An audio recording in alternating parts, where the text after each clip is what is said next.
તો આજે અમારા ઘરે છે પાણીપુરીનો પ્રોગ્રામ. તો અહીંયા અમારા અમદાવાદમાં તો છે ને 5 થી 6 ફ્લેવર હોય પાણીપુરી આરે, પણ અમારા કાઠિયાવાડ સૌરાષ્ટ્રમાં તો છે ને ખાલી એક જ પાણી હોય પાણીપુરીમાં, અને એ જેટલું ચટાકેદાર હોય ને કે તમારે 5-6 ફ્લેવર બધા એકમાં જ આવી જાય.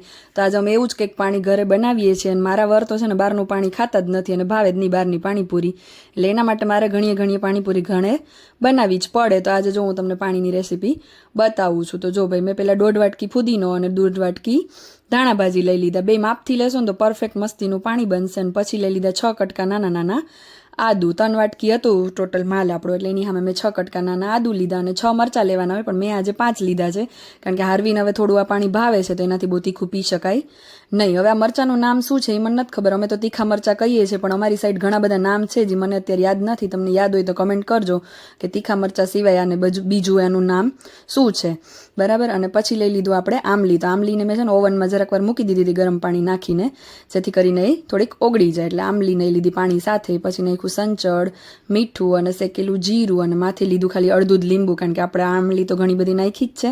પછી આને માંડ્યા મિક્સરમાં ફેરવવા, ત્યાં તો એક ગીત વાગ્યું, હું માંડી નાચવા.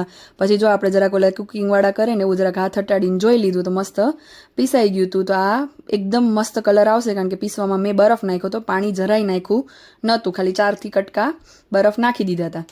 પછી 3 ચમચી જેટલું કાઢી લીધું વાટકામાં, અને બાકીનું કાઢી લીધું પોવાલીમાં. એમાં બરફવાળું ઠંડુ પાણી આપણે નાખી દીધું. તો બહુ જ મસ્ત ફોદીનાનું પાણી બની ગયું છે. જોવો, હવે આ લેવલ ઉપર ચાખી લેવાનું આપણને, અને જેટલું પાણી જે રીતે જોતું એ નાખી દેવાનું. આમાં ખાંડ અમે પીસવામાં જ નાખીએ, પણ આજે પહેલાં એમ વિચાર્યું હતું કે નથી ખાવી ખાંડ, પછી એમ થયું કે આ તો નહીં ભાવે ભાઈ, એટલે ખાંડ પણ નાખી દીધું, એટલે ફ્લેવરવાળું પાણી જોરદાર બની ગયું. પછી લઈ લીધા ચણા બટેકા બાફીને, એમાં જે આપણે ઓલું 3 ચમચી ફુદીનાની જે પેસ્ટ નાખી હતી એ નાખી, મીઠું નાખ્યું, મરચું નાખ્યું, 2 ચમચી મીઠી આમલી ખજૂરની ચટણી નાખી, 1 ચમચી લસણની તીખી ચટણી નાખી, એકદમ તીખી છે એટલે 1 ચમચી જ નાખી, અને ઉપરથી નાખ્યો ચાટ મસાલો, અને જરાક નાખી હિંગ, કારણ કે હિંગ તો ભાઈ આપણે ખાવી જ પડે. એટલે જો આ ચટપટો ચણા બટેકાનો મસાલો પણ આપણો તૈયાર થઈ ગયો. તો જો આ બધું નાખશો ને તો ચણા બટેકાનો મસાલો એટલો મસ્ત લાગશે ને કે આમ પૂરી મોઢામાં નાખતા ભેગા તમે કહેવાય ને મોઢામાં બ્લાસ્ટ થઈને ઘૂલી જશે.